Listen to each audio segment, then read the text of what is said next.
पिंपळनेर हत्याकांडातील आरोपींना कठोर शिक्षेची मागणी. साक्रीत समाज बांधवांचा मूक मोर्चा.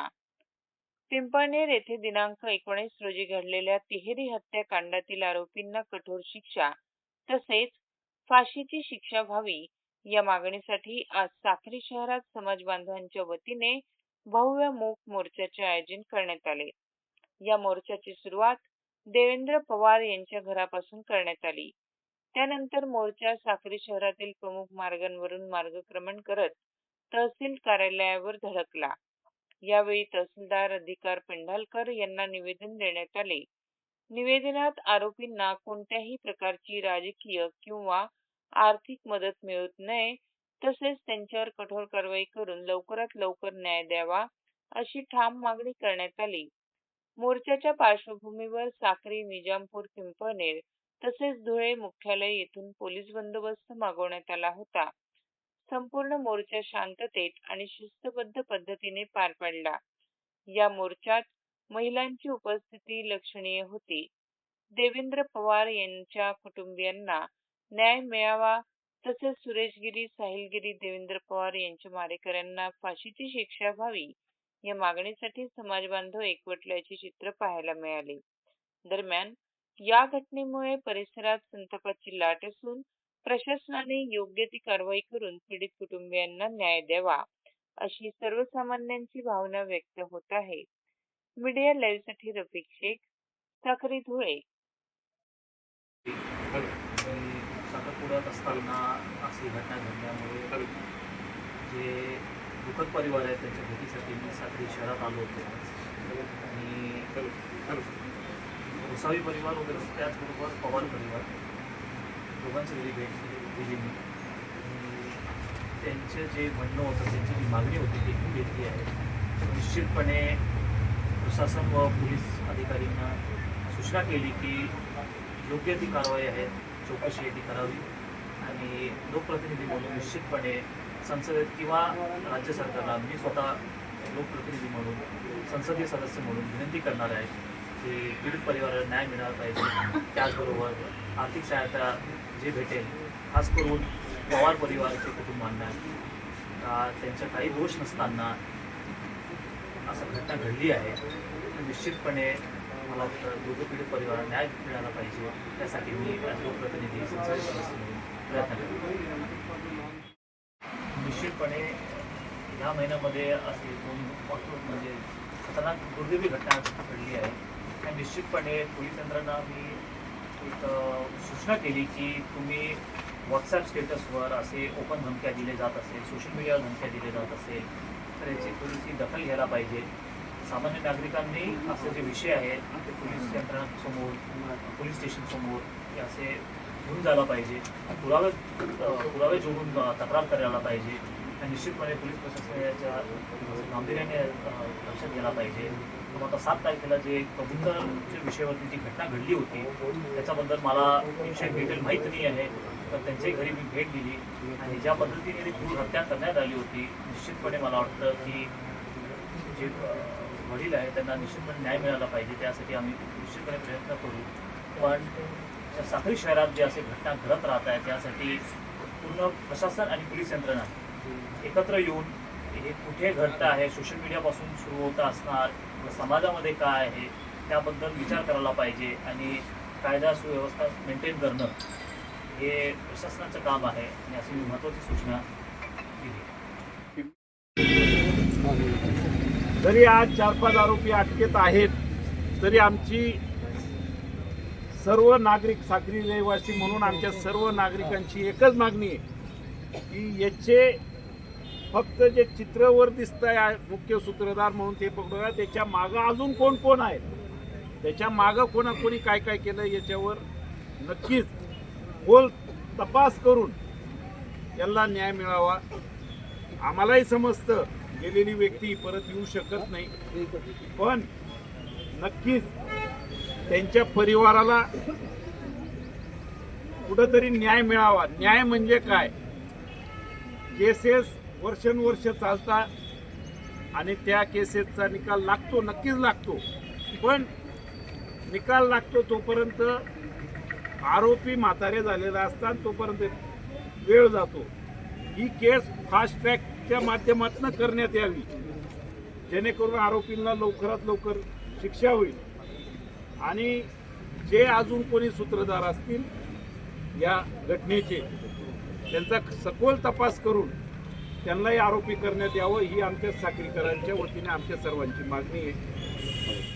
11-11:30 वाजता आम्ही इथून गेलो, परंतु स्टेटसवर 2 दिवसापूर्वी जे काही चालू होतं त्याच्यामुळं आम्हाला थोडं मनात भीती होती की ह्या लग्नात आणि ह्या साखरपुड्यात या हळदीत काहीतरी गोंधळ होईल.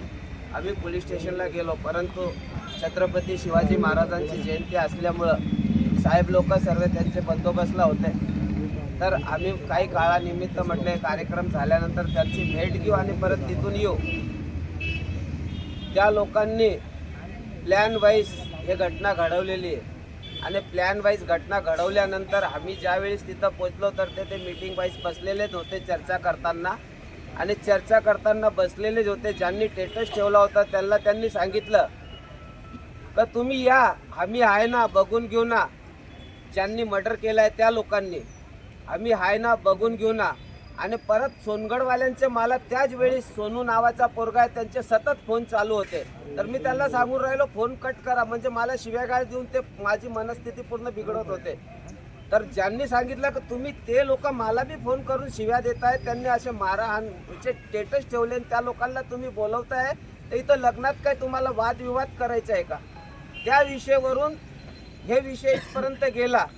याच्यात जुना वाद, काही लोक संशयत म्हणतात जुना वाद हे झाला ते झाला. जुना वाद कुठलाच जुना वाद नाही. समाजाचे काही घटक चुकीचे कामं करतात, त्याला एक समाजाच्या अध्यक्षाच्या नात्याने काही समज देणं हे काही जुना वाद झालेला नाहीये. परंतु त्याच्यावरती काय माझे केसेस झालेले नाही किंवा त्यांनी माझ्यावरती केसेस केलेले नाहीये किंवा पैशाचे वाद नाहीये, मुलामुलींचे वाद नाहीये, कोणतेच वाद नाहीये. ऑल मीडियाच्या माध्यमाने म्हणतो गुजरात तर महाराष्ट्र तर राजस्थानपर्यंत मी काम करत असताना एकामेकावर कोणताही वाद नसून एवढी जर त्यांनी काळ रटले तर याचं कारण हे प्रशासनाला शोधावं लागल. आज 3 लोक मेले साहेब. 3 लोक मेल्यानंतर शासन प्रशासन प्रत्येक वस्तू देऊ शकते, न्याय देऊ शकते, सर्व देऊ शकते. परंतु हे मेलेले लोकांचे जे घरचे लोक आहे ह्या लोकांना लाईफ पर्यंत हे लोक पुरू शकते का? शासन पुरणार नाही, जनता पुरणार नाही, प्रशासन पुरणार नाही. कोणी कितीही मदत केली तर जे बाप पोरांच्या हातावरून डोकं फिरवतो ते मायाच्या आणि मदत केलेले मायाच्या भरपूर काय फरक आहे. तर आम्ही शासन प्रशासनाला हे विनंती करतो की मेलेले लोकांचे जे तरुण पोरगे होते, त्यांचे जे बायका होते, त्यांना काहीतरी शासनाकडून न्याय मिळावा आणि ज्या लोकांनी क्रूर करून या लोकांची हत्या केलेली आहे त्या लोकांना फाशीची शिक्षा व्हावा. परंतु हे बी घवाई करतो मीडियाच्या माध्यमाने, जर त्या लोकांना शिक्षा नाही झाली आणि ते लोक सुटून आले तर परत बरेचसे मर्डर करणारे का त्यांच्या डोळ्यात पूर्णपणे रक्त आहे. मारताना तिथं लाईव्ह मी होतो साहेब. साक्री तालुक्यातील पिंपळनेर या गावी 19 तारखेला जी दुर्दैवी घटना घडली ती साक्रीसह धुळे जिल्ह्यातील संपूर्ण महाराष्ट्राने पाहिली आपल्या डोळ्यांनी. मी पण या घटनेचा एकदम जवळून साक्षीदार आहे. जिवंत आहे तुमच्याजवळ इथली काही गोष्ट माझ्या डोळ्यासमोर घडलेली ती सांगण्यासाठी जिवंत आहे. सांगायचा उद्देश एकच, बोलण्यासारखं भरपूर आहे पण मी थोडक्यातच 2-4 मुद्दे मांडणार. कारण मी कितीही मोठं भाषण केलं तर सुरेश गिरी, देवा पवार आणि साहिल हा काय परत येणार नाही. धुळे जिल्ह्याच्या पिंपळनेर मधली जी घटना घडली आहे अशीच घटना याच्या पहिले राईनपाडाची झाली होती. त्याच्यात 5 लोकांची निर्गुण हत्या झाली होती. ते लोक भिक्षुक होते, ते इथं भिक्षा मागायला आले होते, त्यांना इथं कोणी वारीस नव्हता. त्यावेळेस आम्ही समाज म्हणून त्यांना काय मदत केली आमच्या जीवाला माहिती. पण आज तसाच प्रसंग आमच्यावर घडलेला आहे. आमच्या परिवारातल्या सदस्याची निर्गुण हत्या झालेली आहे. तर आम्ही न्याय कोणाकडे मागणार? आम्हाला न्याय देणार कोण? आमचा वाली कोण आहे? आमचा वाली राजकारणात आता कोणच नाही. आम्हाला वाली प्रशासनही नाही. फक्त आम्ही 500-500 रुपये मतदान करून सनी त्यांना आमच्या डोक्यावर बसवतो आणि उद्या उठून आमची हत्या जरी झाली ते आमच्याकडे कधीच बघायला येणार नाही. अशी परिस्थिती या प्रशासनाने या सर्व लोकांची करून ठेवली. आम्ही एक गरीब समाजातला आहे. आमचा प्रचंड रोष आहे प्रशासनावर. इतका रोष आहे की आम्ही इथं आत्मदहनाचा इशारा दिला होता, पण आत्मदहन करून आम्हाला काहीच भेटणार नाही हे आम्ही ओळखून चुकलोय. ज्यांची खरोखर हत्या झाली आहे ते मेल्यानंतर पुढारी आज आम्हाला भेटायला येत आहे. म्हणजे आमची किंमत एखाद्या कवडी बोलपेक्षा निपत्तर आमची किंमत काही लोकांनी करून ठेवली आहे. याला कारणीभूत आपणच आहे. जोपर्यंत आपण व्यवस्थित राहत नाही, व्यवस्थित शिकत नाही, आपल्या पायावर सक्षम होत नाही, तोपर्यंत आपल्याला कोण चार आण्याची किंमत देणार नाही. आपण असंच मरू, आपली कुठंच किंमत राहणार नाही. 4 वर्षापूर्वी अशीच घटना नगरपंचायतच्या माध्यमातून झाली. त्याच्यात मी वाचलो, माझ्या बहिणीची हत्या झाली. तेव्हाही हरामखोर बाळखाऊ लोक 15 दिवसात सुटून गेले, कारण आमच्या मागे कोणाचीही ताकद नव्हती. आणि आमच्या मागे कोणाची ताकद नसली तरी मी माझ्या समाजाने एक कळकळीची विनंती करतो, आपण कोणाच्याही भरोशावर नका राहू, कोणत्याच पक्षाच्या मागे नका फिरू, कोणाचाच झेंडा आवरू नका. 5-50 रुपये कमवून आपल्या परिवाराला द्या, आपल्याला कोणच न्याय देऊ शकणार नाही. आपण जोपर्यंत कमवत नाही तोपर्यंत आपला परिवार पोचला जाणार नाही. कोणच कोणाला देणार नाही. ही तिसरी घटना आहे, याचा पूर्ण अनुभव घेतलाय. म्हणून जरी प्रशासनाला माझी कळकळीची विनंती ही आमच्या अंतःकरणाची हाक जर तुमच्यापर्यंत पोहोचत असेल साहेब, मंत्री साहेब, सीएम साहेब, डीसीएम साहेब, मला भरपूर लोकांचे फोन आले की डायरेक्ट मोठमोठ्या लोकांचे नाव नको घेऊ. नाही घेत, नाव नाही घेत, पण माझ्या देवाभाऊला माझी विनंती आहे फडणवीस साहेबांना, तुम्ही आमचे वाली आहे, न्याय द्या. अनाथांचा नाथ आमचा डेकनाथ, तुमच्या बहिणी विधवा झाल्या आहेत, त्यांना न्याय द्या. त्यांच्या पोटी 3-3, 2-2, 3-3 लहान मुलं आहेत, त्यांना न्याय द्या. यांना कोण, यांचा कोण, यांचे करता धरता सर्व गेले साहेब. उद्या उठून याच्या बापाला चॉकलेट मागणारा आग उद्या उठून कोणाला काय मागेल. कळकळीची विनंती साहेब, अंगावर शार आले, डोळ्यात पाणी येते, हात जोडतो साहेब. त्याच्या परिवाराला कुठंतरी न्याय द्या, त्यांना कुठंतरी कोणत्या तरी सेवेत घ्या. असाच जर आमचा जर तुम्हाला उपयोग करून घ्यायचा असेल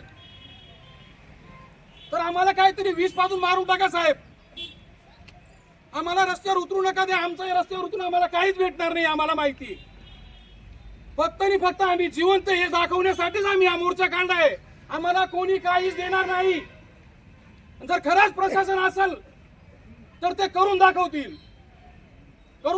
हा शब्द पुढाऱ्यांचा राहतो, करून दाखवलं. न्याय देऊन दाखवा साहेब, बरेच तो तुमचा उपकार राहील. या पोरांना न्याय द्या साहेब, ही कळकळीची विनंती करतो. आणि माझे 2 शब्द